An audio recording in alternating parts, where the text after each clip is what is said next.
And we should not forget about it. So here, looking now at this point, the light outside was on and bright. The light in the vestibule and the light in the hallway were on. She saw the guns. She saw the victim on the stoop. Defense witness, Robert Patello. What he had to say about Sean Carroll. His eyes were red and tear-welled. Amadeo Diallo, his eyes were glassy and half open. He could see that in the vestibule. He called it dimly lit. He could see the half-open glazed eyes of Mr. Diallo on the ground, and they will have you believe that the vestibule was too dark to see. They would have you believe that all of the evidence in this case is their evidence. Well, that speaks volumes. This officer, who worked as a supervisor with these 4 defendants, and who came in and who testified before them, testified he could see the half-open, glassy eyes of a man in a vestibule that the defense would say is dimly lit.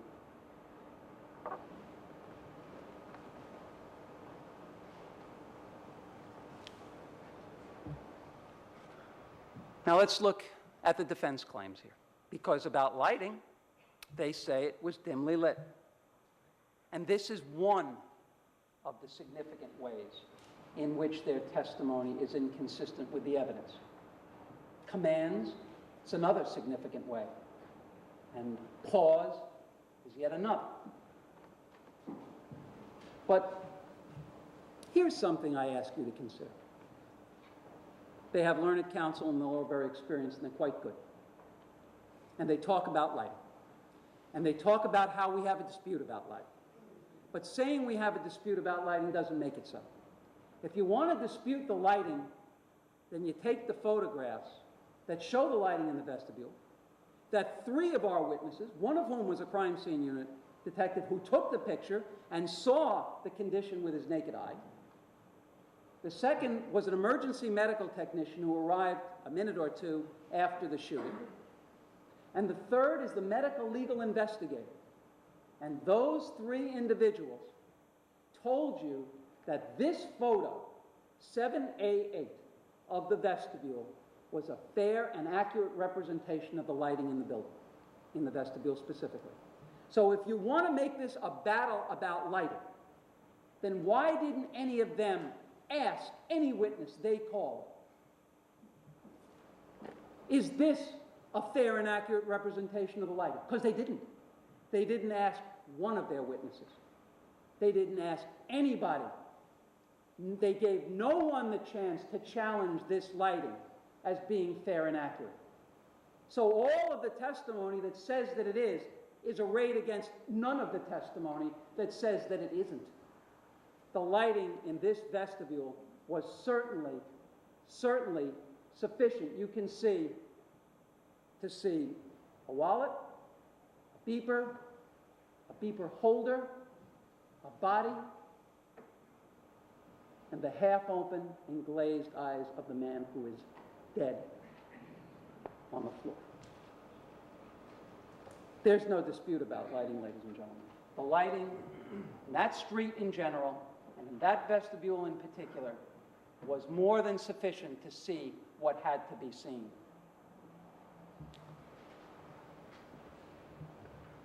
What can we conclude from the fact that the defense wants to have a dispute about lighting? Well, they certainly didn't prove it through evidence that it was dimly lit. They didn't challenge this photo through anybody to say it was dimly lit. So what is it, why is it that now they're standing up and saying, well, we have a real battle about lighting? And I suggest to you from the evidence that the reason is that they would like to have you believe that under difficult and trying circumstances of poor lighting, they had difficult circumstances, difficult conditions. Well, based on all that you've heard, the photographic evidence and the testimony of all the witnesses we've reviewed, It's clear that the lighting was good, and the conditions, if they were difficult, they brought upon themselves. And they brought upon Mr. Diallo too.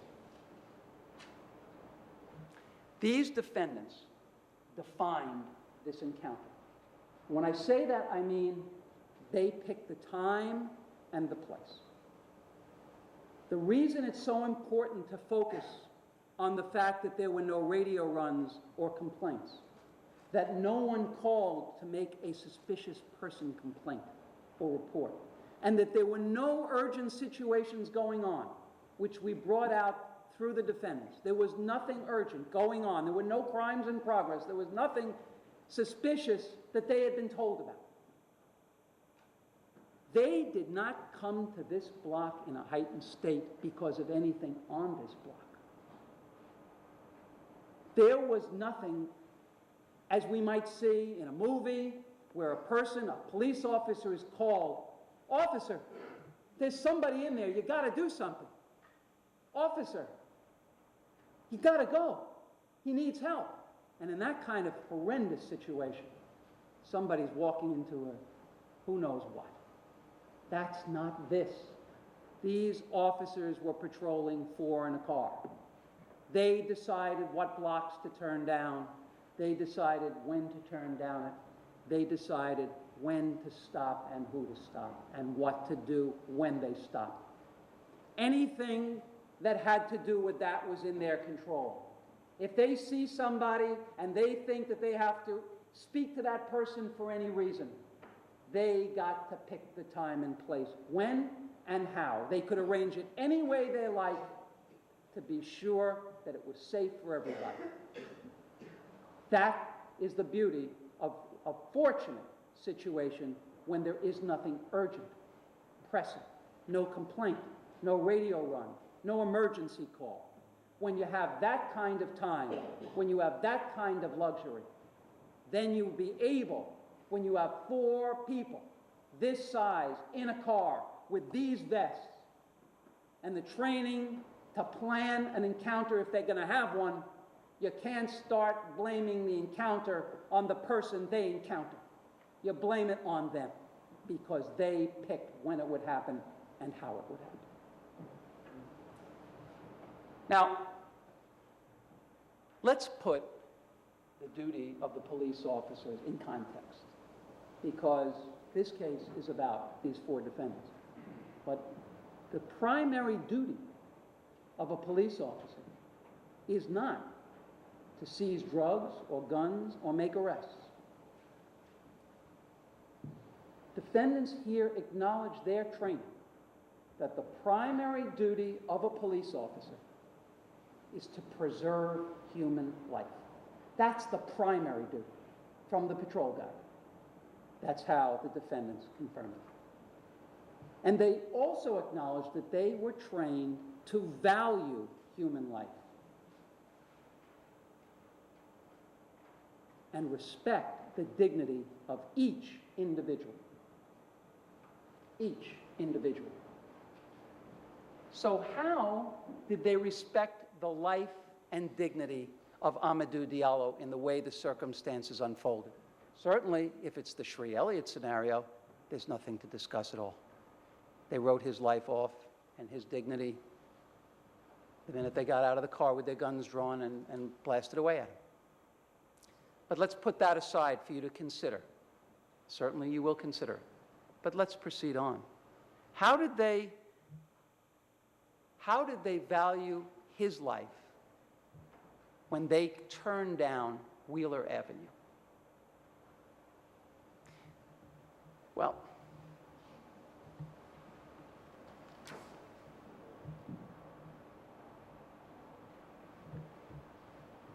when we look at the way in which they approached him, in what they call dim lighting, let's see if the evidence shows that actually that view of the lighting reflected a dim view of the block itself and might have clouded their perceptions. They turned onto Wheeler Avenue. Sean Carroll says, from 7 or 8 car lengths away, he saw an individual standing on a parapet.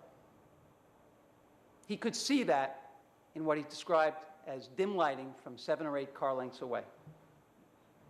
And he then went on to say that the individual that he saw definitely resembled the description of the rapist. And I'm quoting, definitely resembled the description of the rapist. And I'm further quoting when he said, no doubt about it. No doubt about it. This is a rapist, by the way, that you heard much about in the opening, who was a violent pattern rapist that was known to carry a gun.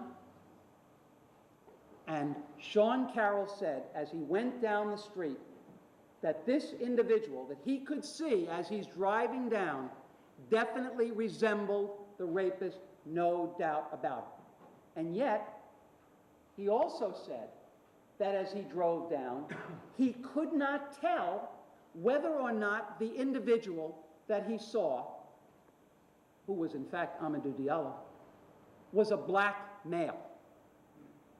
He had him definitely fitting the description of a violent pattern rapist known to carry a gun, and he could not tell at that time whether or not he was looking at a black male. He also went on to say that not only did he fit the description of the rapist, but that he thought that that the person he saw standing there, because the objective reality is we're talking about Amadeo Diallo, who lived in that building and was standing in his own doorway unarmed. He's standing. So that's who we're talking about. And Sean Carroll says that he believed as he drove down that that person might possibly be a lookout in a possible push-in robbery, even though there was nobody there visible to be robbed. And he then went on to say, that was my, quote, hunch. He had a hunch that this might possibly be a lookout in a possible push-in robbery, and he definitely resembled the description of the rapist known to carry a gun, no doubt about it. Couldn't see he was a black male. That was the way, the conclusion that he was prepared to draw in the distance of these car lengths as he's driving down Wheeler Avenue. And a word we come back to a lot in this case is reasonable. And I ask you if in any way, shape, or form, right at the outset, right when this individual's mindset is being set, would you say that he is taking a fair and objective and reasonable approach to what he's about to do? When a figure that he identifies as the figure of a person, standing, not doing, but standing in his vestibule, in his doorway, he was able to conclude that he fit these descriptions of a pattern rapist and a push-in robber. And he said that Mr. Diallo was peering out from the vestibule, and he was slinked back into the vestibule. Peering and slinking are very loaded words that Sean Carroll was prepared to form, because he took credit for the term slinked. That was his term. He said, or at least he said it was, that he was peering and slinking. Now, this is the person who is making the first approach, the first encounter to Amadeo Diallo, is characterizing on no basis, or what you've heard as his basis, this individual's likelihood of being a rapist or a push-in robber, without identifying that he's a black man. And now he says the person is peering and he's slinking.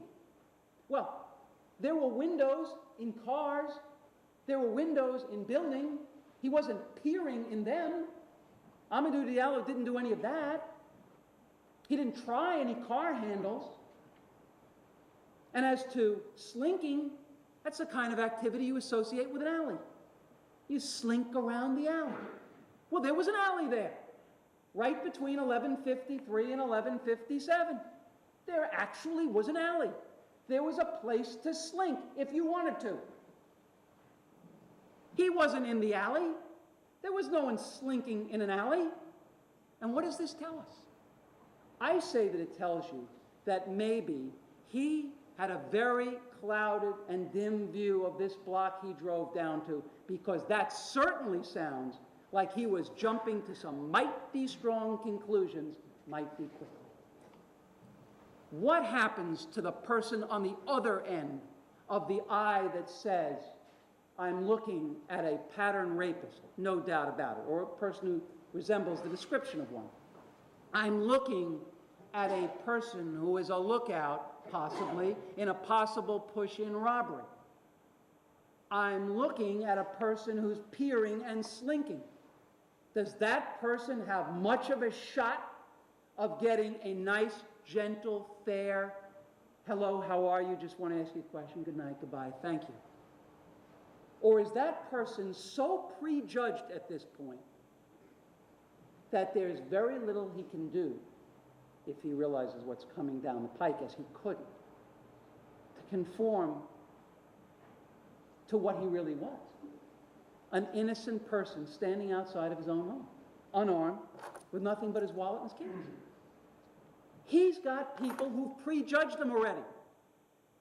They've got him fitting a terrible mold. And they back up 4 or 5 car lengths backwards. And they get out of the car. Now, Mr. Brownstein said to you, put yourself in Ken Boss's shoes, or in any of the officers' shoes. Okay. Put yourself in Amadeo Diallo's shoes. Stand with him for a moment. And what do you say? You know you're in the vestibule of your own home. You know that you've done nothing wrong. You're innocent. And you remember in the opening statement again, where the defense counsel said they would prove things, they said he felt compelled to avoid the police, but there's no evidence of that. He's standing there, vestibule of his own home, unarmed, minding his own business, doing nothing wrong. He knows that. From his perspective, he knows that. From their perspective, they've already upped the ante and escalated the encounter to possibly seizing this pattern rapist, and if not, a good shot based on a hunch of a robber. And they told you about how extremely dangerous Mr. McMillan's words were about a robbery, a push-in robbery. And they told you about all the terrible, horrible things that a push-in robber can do to the person he pushes in. And it's bad. And in the space of several car lengths, Amadeo Diallo went from man in doorway to all of that. So now he, in fact, though, is a man in the doorway, his own, as a matter of fact, and he is not armed, and he's standing there, and he sees a car go slowly by, stop, back up, and 4 big men get out. Put yourself in his shoes, especially if you've got Sri Elliott's scenario, with the guns are drawn, and all 4 of them are surrounding him in a semicircle. But even if not, just put yourself in his position when the 4 of them get out of the car. What is it reasonable to think? Now, they say that Edward McMillan held up his badge. These are people in an ordinary car, and they get out in ordinary clothes. And they've talked about how the lighting is dim. And they talk about how he's up there, and yet they would have you believe, especially with the frame of mind that they've described to you they had, they got out, showed a badge to a person who from up there, what is he seeing? Is it possible, is it likely, is it probable that he's seeing a silver object and that's all? And as to any identification as to who they are? Well, Sri Elliott didn't hear him say anything. Didn't identify themselves as police officers. Ida Vincent, she didn't hear anybody say police officers. Bernardo Javier who they told you he heard whispering and talking, and assuming since he was asleep he's not confusing with what happened afterwards with what happened before, assuming he's not.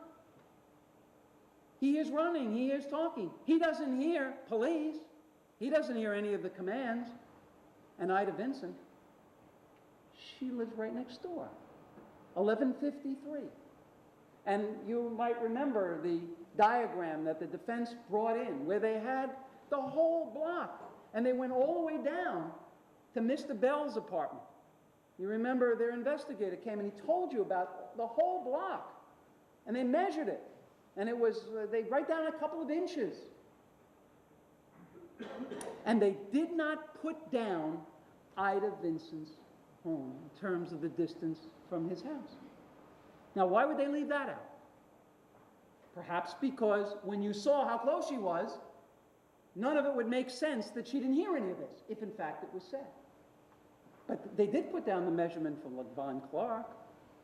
LaVon Clark, one of the people who testified that from her window on the second floor of 1152, which is down the block, the light was good enough that she could see Mr. Diallo lying in the vestibule.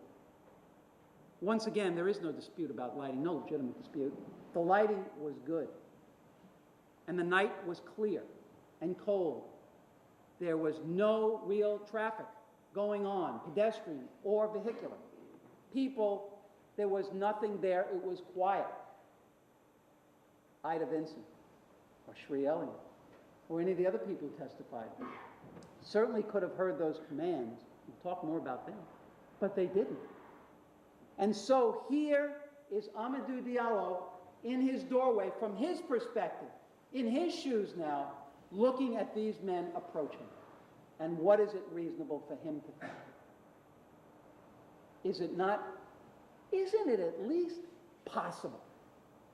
I suggest to you from the evidence, it's downright likely that anybody in Amadeo Diallo's position, confronting these four men, getting out of the car, waving something at them, with this back and forth, might think that they are being robbed.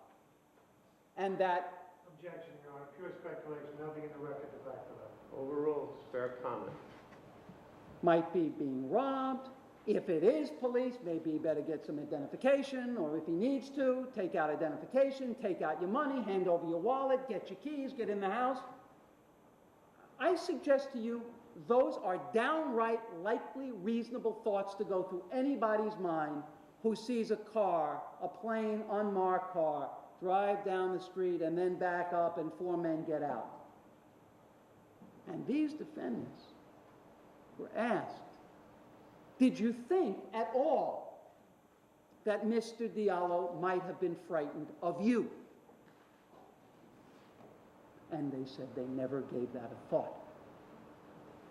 It's not that they considered it and rejected it as unreasonable, that they considered it and rejected it as unlikely. They never even considered it. And yet, it is such an extremely likely, reasonable conclusion for anybody to have. And so if when they were driving down this street, sworn to preserve life, value life, and respect the dignity of each individual, when they turned down Wheeler Avenue, did they comply with that training? Did they follow those concepts? Because when they approached Amadeo Diallo, it certainly doesn't seem that they did.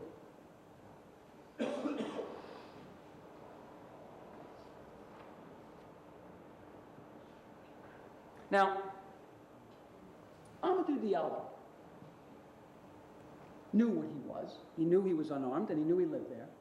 And of course, he made no effort or attempt to run away because he was home. He might try to get his keys so he could get inside where it's safe, but he didn't try to run away. Now, they say to you, well, the officers didn't know he lived there.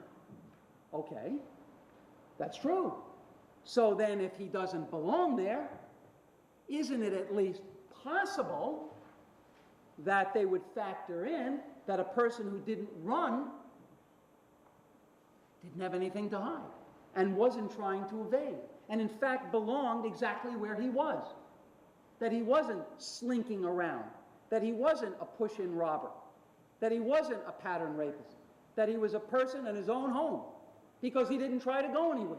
And in fact, Sean Carroll said he was actually pretty amazed that the person didn't run. Well, you can be pretty amazed if you've closed your mind down to any possibility except the one that you've set out to establish. If it's a homeowner, of course he won't run. If it's a pattern rapist or a push-in robber, that's probably what you'd expect him to do. He didn't. So isn't that one of the times that they should have put the brakes on themselves and said, wait a second, let's evaluate what's going on here. They didn't do that in the car. They got out, they prejudged him, and now in the face of uncontrovertible evidence in front of their faces that the man hadn't gone anywhere, their opinions didn't go anywhere either. They stayed with the same fixed opinion. And they want you to believe that this is one of those reasonable encounters that you can have any time where you go up and you say, I'm an officer, I just have to ask you some questions, forgive the inconvenience, and then have an encounter, and it's all pleasant, and then it goes away. Well, can you really accept that's going to be the frame of mind with people, officers who've jumped to the conclusions that Sean Carroll tells you he jumped to before his car had even gotten down the block?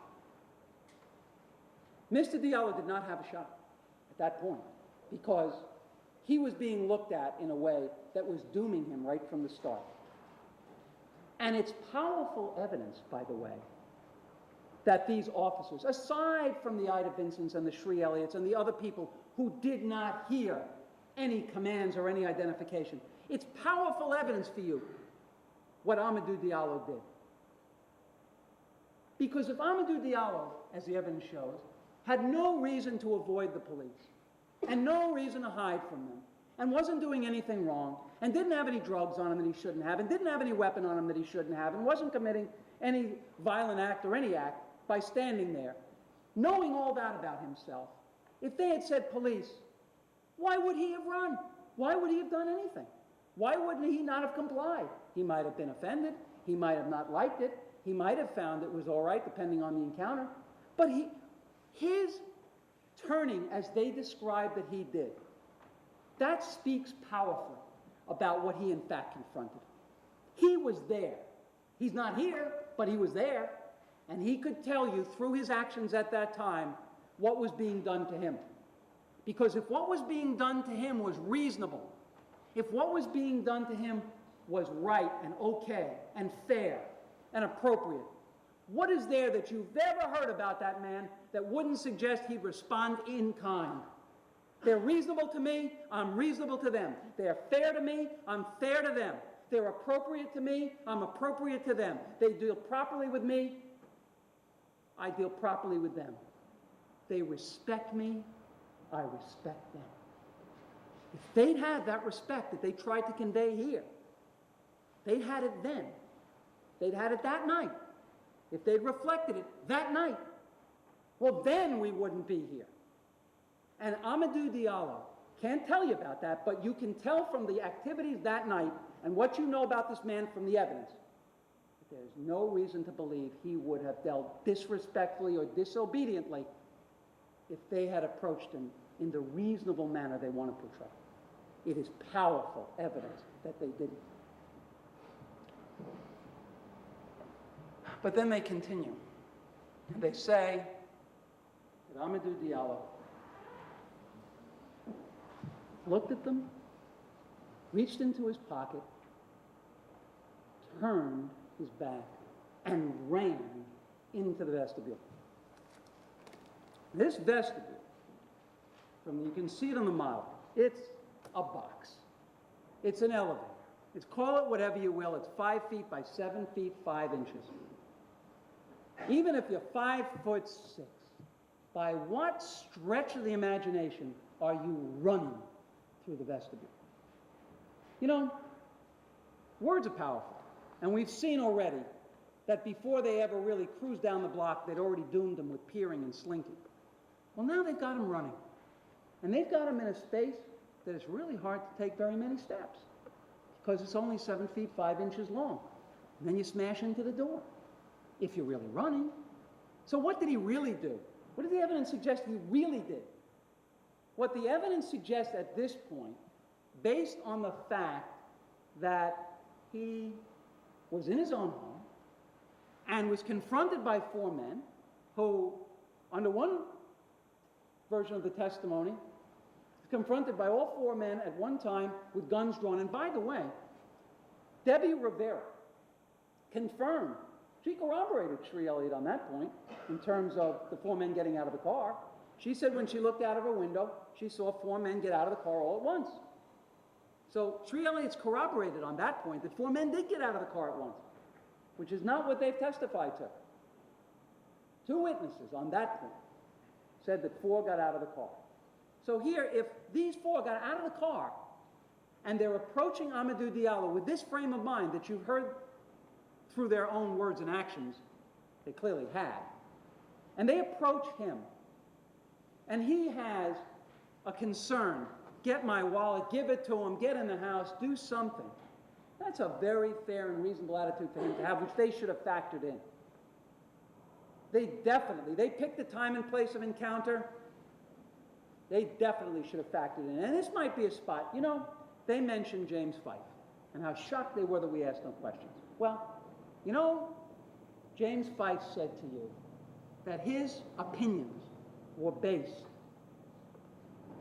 on what they told him. He relied on the defendants for his information, informing his opinions concerning this case.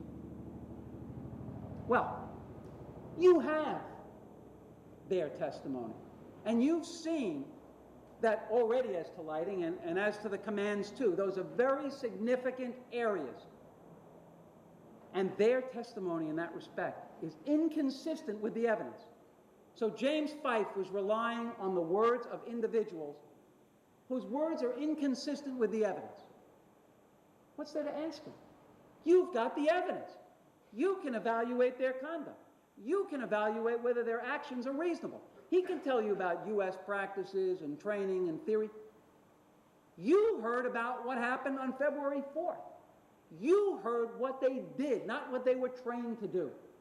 And in hearing what they did rather than what they were trained to do, some of that custom and practice goes out the window.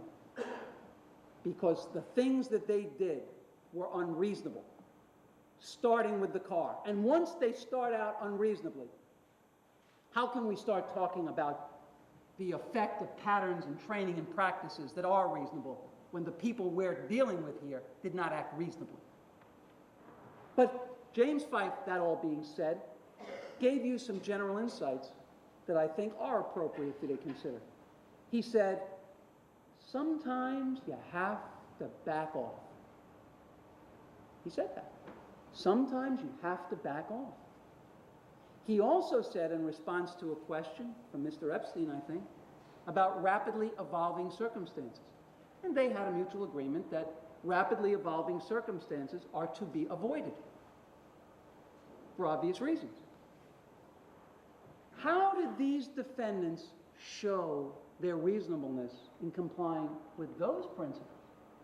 How did they show their willingness to back off if it would help to preserve life and respect the dignity of individuals? That's their primary duty. The primary duty is to preserve human life. And they are trained to value human life and respect the dignity of each individual. So why didn't they back off? You can see we weren't dealing with a situation that escalated beyond their control. We are dealing with a situation that escalated because of their control and because of the mindset they came into it with. Why want to avoid the circumstances rapidly evolving? Why didn't they slow it down? What they did aggravated the situation. It didn't diffuse it. It didn't calm it. It didn't slow it down. It aggravated it. They were outside. This man was in the building. Sean Carroll. Before he's got him perhaps being the pattern rapist and a push-in burglar, a push-in robber. Well, it didn't take much to have him go the next step. He was afraid he'd be a hostage taker. Amadeo Diallo is standing in the doorway of his own home, and he goes in the space of how much time as these individuals are cruising down the block from man standing there to slinking, peering, violent pattern rapist description matching, no doubt about it, possible push-in robber in a possible push-in lookout and a possible push-in robbery based on a hunch to a possible hostage taker who is slinking and peering. These are the perceptions that these defendants, or Sean Carroll's describing, that they had as they're driving down in the car. And he calls the other officers' attention to these individuals and, imagine, shared his thoughts with them so that they would know what he knew, or at least what he thought. And then they get out. And so that's the mindset in which the officers, these defendants, are viewing Amadeo Diallo. Now, they have brick. On either side, they have brick. They have a car. He's in here. He is in a box, and it soon becomes clear that if he didn't belong in there, he can't get in there, because they told you, clearly couldn't get through the door.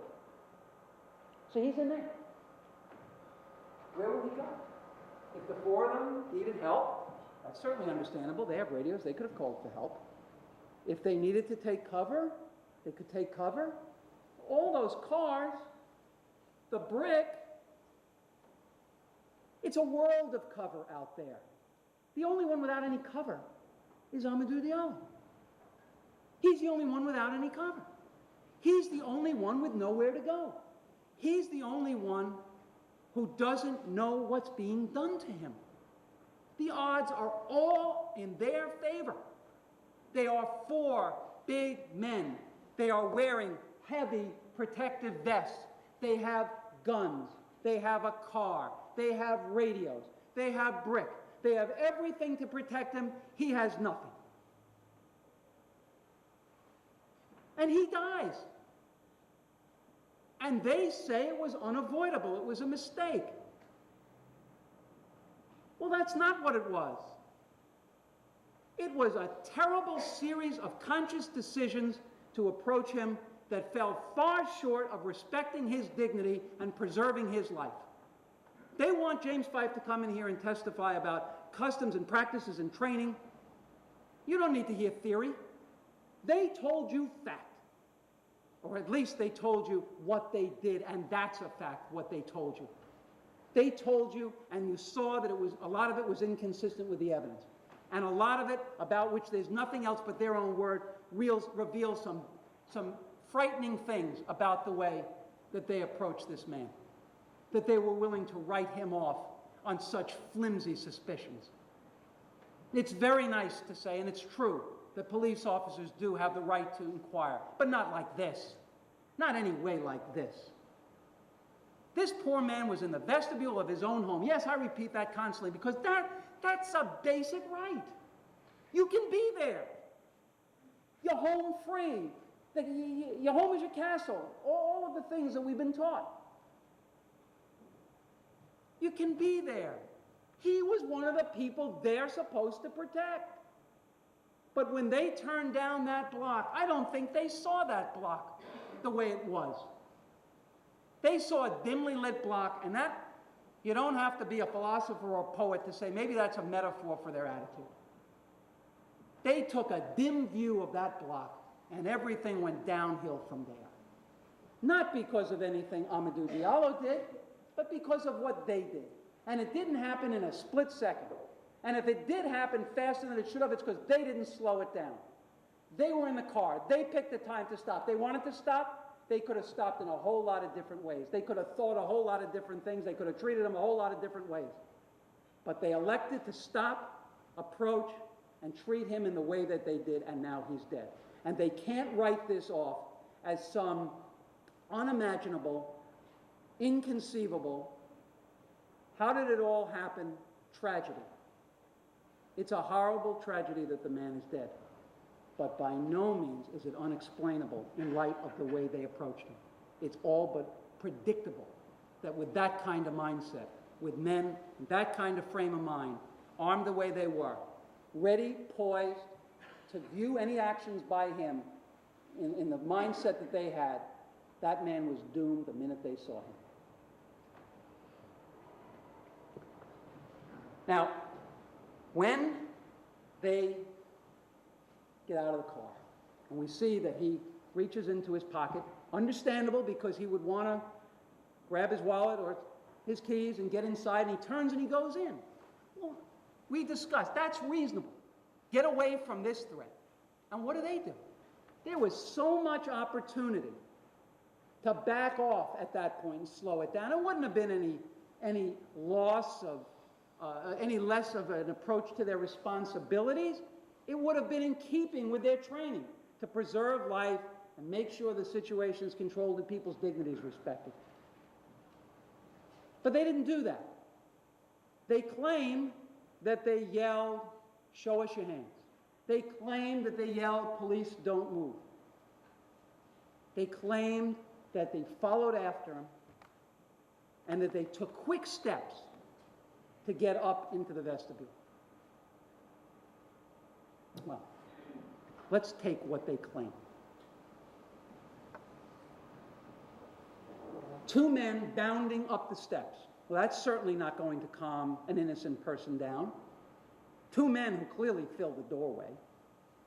We're talking about Carroll now. We're talking about McMillan.